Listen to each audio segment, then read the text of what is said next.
Hi guys, thank you so much for joining me on Wellness with Fatma. My name is Fatma, duh. And this is our very first episode. On this show, we are going to talk to amazing women, and we are also going to focus on women's health, be it menstruation, fibroids, PCOS, pregnancy, fertility issues. All these issues we're going to cover on Wellness with Fatma. And I don't want to take too much time because today I have an amazing guest starting us off well. So stay tuned.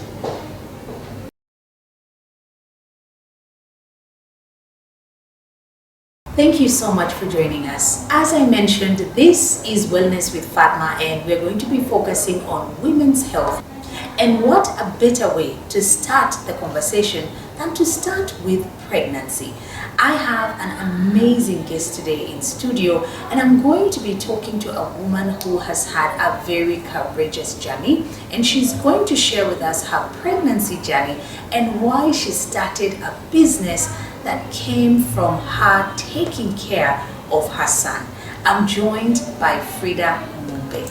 Fridah, how are you doing? I'm fine, thank you. Thank you so much for making the time. Thank you for having me. Yes, and you look beautiful. Thank you. I love it.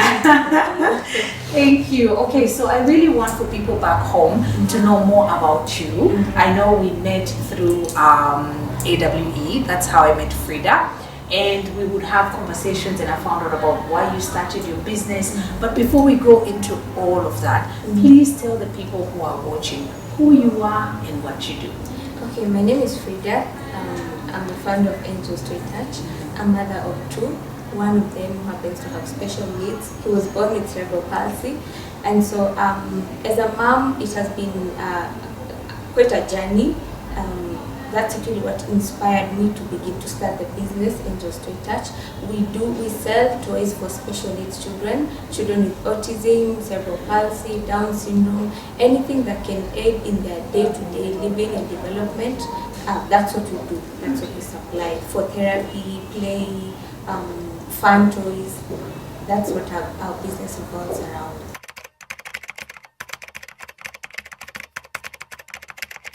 My pregnancy, I'd say, was really great. I thank God for that. And I attended all my clinics, all my checkups every month without fail. I didn't have any, not even headache, so it was good. It was strong. Up until the last day of pregnancy, when I started feeling when you're told now when you feel contractions every 5 minutes, you have to go to the hospital. Yes. So when my contractions are started at 7 in the morning, I woke up straight to the hospital with my hospital bag ready to go. We went to hospital, they checked me, and the doctor who checked me that day told me, "You're not ready, your baby is not here yet. So you need to go home, relax, maybe in the next 2 days or so, you might now come in for delivery." So I went home. But on my way home, I could feel, no, this is not okay. I feel like it's about time. So around 3 p.m. in the afternoon, I felt like something is up. I need to go to hospital. So I got home, took a nap, and at 7, the contractions became more frequent, like every 2 minutes, and every 1 minute. So I decided to go to another hospital. I felt like if they didn't see this coming today, then I don't think they'll be of much help if I go back there. She might tell me to go back. And then my gynecologist was not present that day. So I knew even if I went there, I wouldn't find her. So I didn't get the help that I needed. So I had 2 options for the hospital. So I went to my second option. And so I went there, got there by around 8 p.m. I got checked in. Now the contractions became even stronger, and now I knew this is it. My water broke at around 10 in the evening, and so now you see when the water breaks, you know now it's about time. Now time to go. But then the baby wasn't coming, so they wheeled me to now the delivery room, because you see there's a separate room where there's the waiting room, where you wait for the contractions to for the water to break and everything, and then there's the delivery room. So they wheeled me to the delivery room at around 10 p.m. and I tried they told me push, but Nothing was nothing was happening. Okay. And then now, one thing I really did not like about that time period was now they started blaming it on me. You're not pushing enough. Okay. What did you come here to do? Why are you not pushing? And so I was left there waiting. And it got to a point where I felt like, sorry.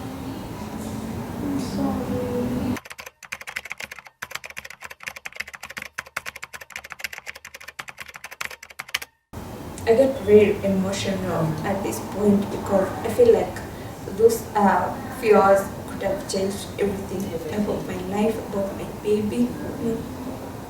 You know, the minute between making a decision and failing to make one changes a lot, and it changed a lifetime. You know, because it took too long to react, and by the time they wheeled me to the emergency room, it was 4 in the morning. That's about 6 hours of labor. And so my baby developed something they call birth asphyxia, where the baby lacks oxygen to the brain. And in the process, his brain was damaged, and that's how cerebral palsy came by. And you see, if they had realized this is not going to be a natural path, like trying to force me into a natural path, things would have been different.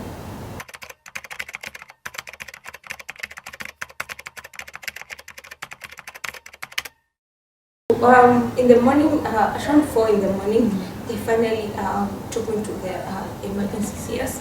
The baby was out, he cried, but then they noticed that he had seizures. So they took him to the newborn unit. That's where he was put on oxygen for 7 days. So we were in hospital for a week. And we actually thought, okay, now this is it, we're done. Maybe some things didn't happen the way they should have, but we are going to be okay, we are alive, so let's go home.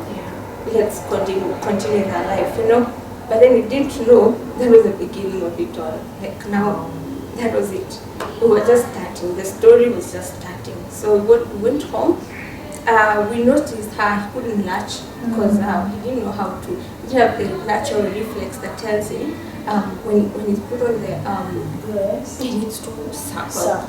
So he couldn't do that. So I had to train him. But in the meantime, we got him on formula because he needed to feed. So it was formula for a month, and then with time he learned how to. So it's been a journey of just teaching him how to do stuff. You know, his brain is not wired enough to tell him that I need to talk, I need to sit upright, I need to walk. You need to tell him. To keep reminding him. Even with food, the little things, food, everything, water. Things that other people, everyone else takes for granted because we do so easily out of reflex. For you actually, it is a constant teaching and reminding for you. And you've mentioned something really interesting, Fridah. Who teaches you how to teach him? Because I feel like you've come into this as a mom expecting to have a child. And yes, we also are believers and we believe this is just by faith that this is a journey that God has picked for you. But throughout this process, who is teaching you how you can be there for your son and reminding him? Or is this something you just keep learning along the way? It's natural. As a mom, you just know. There's no manual for these things. You won't read a lot on the internet that will teach you how to stay up all night looking after your child because he might convulse. Those are things that you learn on the job. So along the way, you see, like for him, he had an issue with convulsions. He convulsed a lot, and in the process, he threw up. And it's all over the place. So you are watching, like I just had this sense like he's about to. And I had something under the table, a small basin. Immediately he does up you there already with know. my basin. That's your he throws up. And it's just natural. No one will teach you that.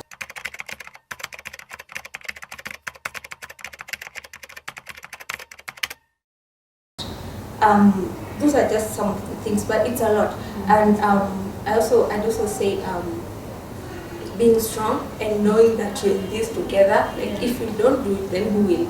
If you don't look after him and take care of him and know, you see, for him, since he didn't have the reflex to tell him it's lunchtime, you need to eat, I'm hungry, it's breakfast time, you need to take something.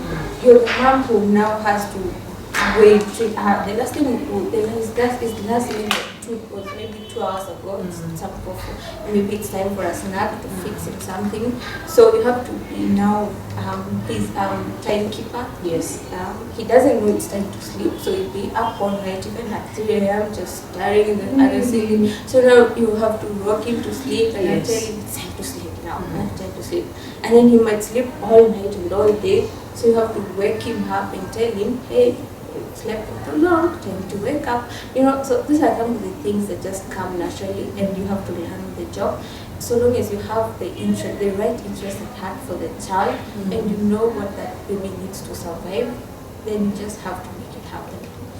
And let me ask you something, because when talking about maternal instincts and the fact that I feel women are always just ready to do things, and they are always just putting themselves, putting everyone else first other than themselves. In terms of just you as Fridah, how do you care for yourself? Because in this particular situation, you're not just a mother, you're also a caregiver to your son. How do you make sure that you're not pouring from an empty cup? You're also taking care of yourself and taking care of him. I'd say it's been a journey of stages. The first few months were really, there was no time for me, there was no me time. I just had to be there for him 24/7 because I also didn't understand the condition. It was actually my first time even hearing about cerebral palsy. I didn't know where to start, what to do, and so it's been a journey of learning, trying to find what works for him before I even find what works for me. Yes. So I had to put the first few years, I'd say the first 3 years went full time. They were all about him. First three, yeah, because it was therapy sessions, taking him to therapy, putting him on to sleep because it would take hours to go to sleep, feeding him for 2 hours. You felt that like I'd spend like maybe 13 hours of a day just taking care of him, and sleep was just non-existent. Yes, obviously, because he'd be up all night and sleep all day. And at the time I was working, the first 1 year I was working, so I'd go to work at 9 in the morning. Yeah. We had a house help, and I'd be back by 3 in the evening just to check up on him. And then at night I'd be up almost all night just because he'd be crying, he'd be convulsing. It was a bit too much, and so self-care was just, I didn't have that time.